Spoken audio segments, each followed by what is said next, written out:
In the second part of section 5.1, we're going to look at actually doing coordinate proof after putting a geometric figure in the coordinate plane, and then we're going to do a little more with mid-segment.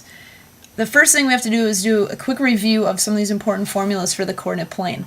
Anytime you have 2 points and I want to distinguish them, I'm calling this first one x sub 1, y sub 1, and x sub 2, y sub 2 for my second point. Just the sub 1 just means first point, sub 2 means the second point.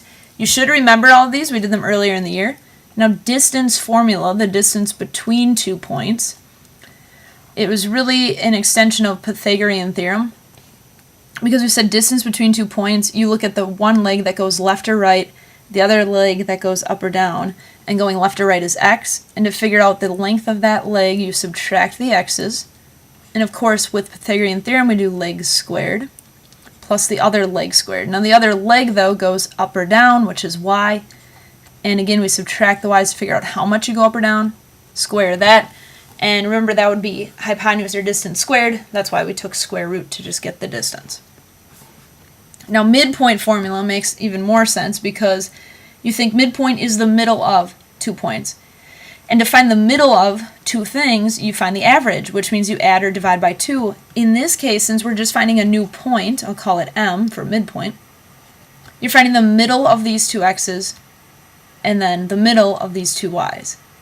And to find the middle of two numbers, you said you add, divide by 2. So I'm going to take the x's, the first one and the second one from the 2 points, add them together, divide by 2. That'll be the middle of the x's, or the x of your midpoint. To find the middle of the y's, you're again going to add them, the first and second y from the points, divide by 2, and that'll be the y of your midpoint because it'll be in the middle of the two you started with. And finally, how do you find the slope of a line? Remember that slope is that lowercase m, and slope is rise over run. And since rise goes up and down, and run goes left and right, we know which variables to use. Up and down is y. To figure out how much you rise, you subtract the two y values. To figure out how much you run, you subtract the x values. So be familiar and ready to use all of these formulas today. We'll work with the first coordinate proof here. Place an isosceles right triangle in the coordinate plane. This will go back to what we did yesterday, where you want to put it in the most convenient place you can. Then we have to find the length of the hypotenuse. Length will be like distance. And we have to find the coordinates of its midpoint, m. We'll have to use midpoint formula for that. Alright, first thing, I have to put an isosceles right triangle in the coordinate plane in the most convenient location. Now, isosceles means two sides congruent. Right triangle obviously means there's a right angle. Now, the best place to put a right triangle in general would be to put the right angle at the vertex, because then you can do the legs right out on the axes. Now wait, if this is supposed to be isosceles, that means these two legs are congruent. I wonder what I'll just call these legs C, since they are congruent legs. And look, it'll be an isosceles right triangle now. If those legs are congruent, and I have my right angle here at the origin. Now remember that we need to assign values to all of the vertices. The easy vertex, of course, is at the origin, which is 0, 0. Now I chose what to call the lengths of those legs, which is C. I have to come up with what are the coordinates of these points. I'm going to need these to figure out the length of the hypotenuse, because this is a hypotenuse. I'm also going to need those coordinates to find the midpoint of the hypotenuse, which is the other thing I need to do. So, here we go.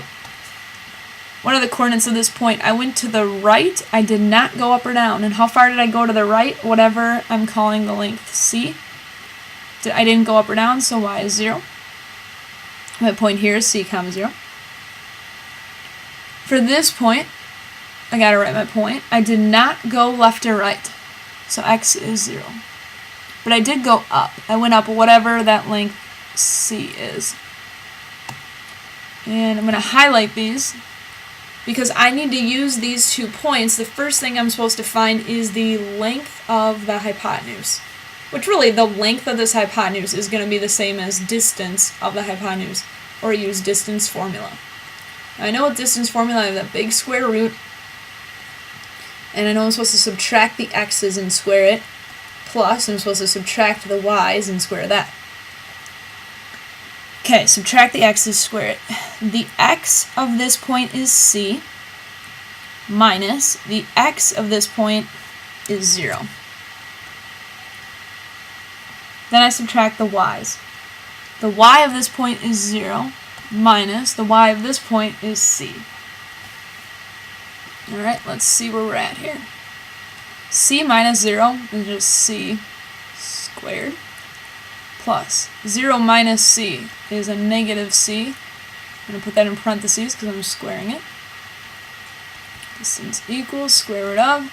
This is actually c squared plus, no, negative c squared. I know a negative squared turns positive because a negative times a negative turns positive, so this is really another c squared. And then I can combine like terms. What's c squared plus another c squared? 2 c squareds. And let's see, thinking back to last year, simplifying square roots, one of these is a perfect square.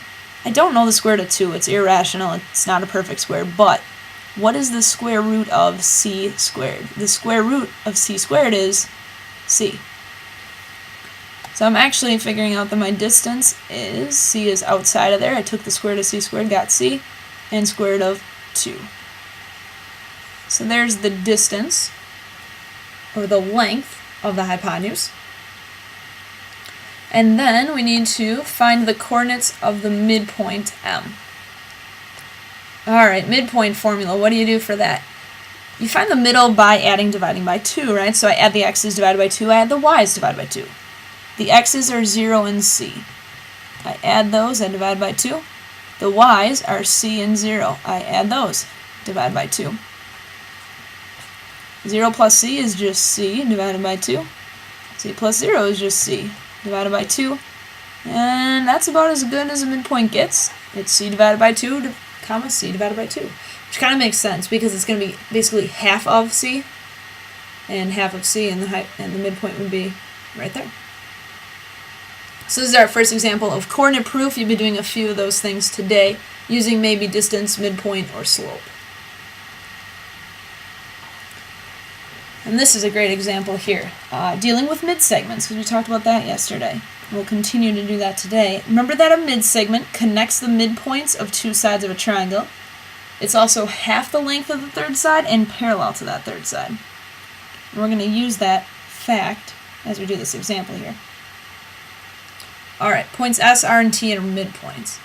So S is the midpoint of KM, that means KS and SM would be congruent. I could mark those. T is a midpoint of ML, that means MT is congruent to TL, and R is a midpoint of KL, which means KR is congruent to RL. Okay, I got that because they're telling me S, R, and T are midpoints, making all 3 of these midsegments. So ST, SR, RT are midsegments, because they're connecting midpoints of 2 sides. Alright, let's see here. If RS equals 4x minus 6, RS is 4x minus 6, and LM, that's this entire thing, is 3x plus 7. Find LM. Well, I'm not going to be able to find LM until I find X, and that's the tricky part here. I have to figure out how to relate these two. How is RS related to LM? I'm going to just put RS equals LM, which obviously they don't, but I'm wondering how are they related. Now, you know that RS is a midsegment, LM is that third side, and isn't it the case that the midsegment is half of that third side? So wait, wouldn't RS equal actually half of whatever LM is? RS should be equal to half of this, half of LM. That would be one way to write this. The other way to write it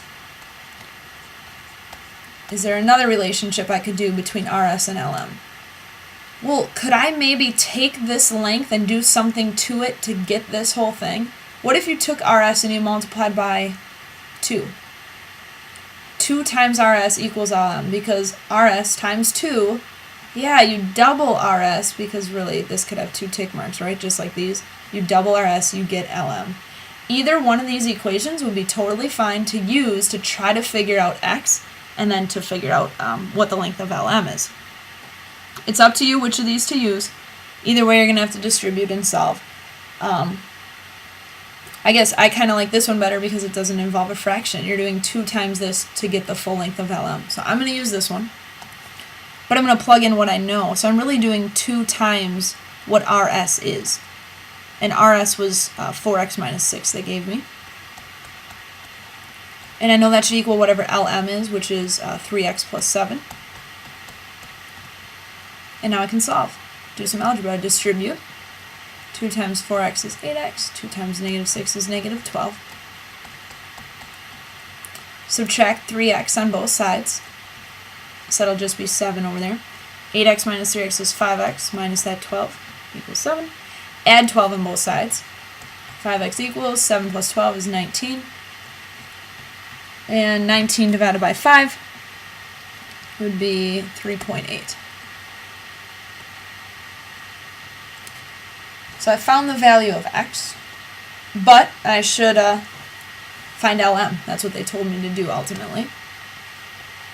And LM equals 3 times X plus 7. So here, 3 times 3.8 plus 7. 3 times 3.8 would be 11.4 plus 7. Looks like LM equals 18.4. And actually, if I check this, what should I get for RS? I should get half of this, right? Or 9.2. Let's see. 4 times 3.8 would be 15.2 minus 6. Yes, it is 9.2. So we're good. All right, today working with some coordinate proof and more with mid segments.